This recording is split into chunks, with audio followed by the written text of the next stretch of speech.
the instances that were the most painful in my life, every single one of them, without fail, has created a disproportionate gain. Right, like the most painful thing early on was for me was quitting my job and leaving my dad, basically, and then that created my first business and the gyms and all of that stuff.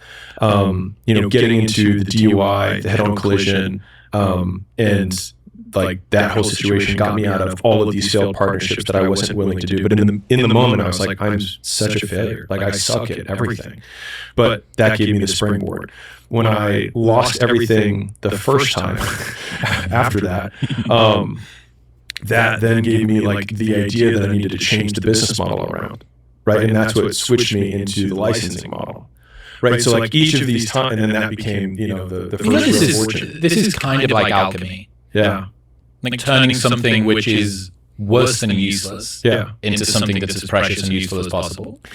I'm sure you know the parable of the man and his son, and he like buys the son a horse, and then it falls, and he breaks a leg, and then they're like, oh, it's so sad, and then the army comes, and the son doesn't die, and it's like, oh, it's how great, right?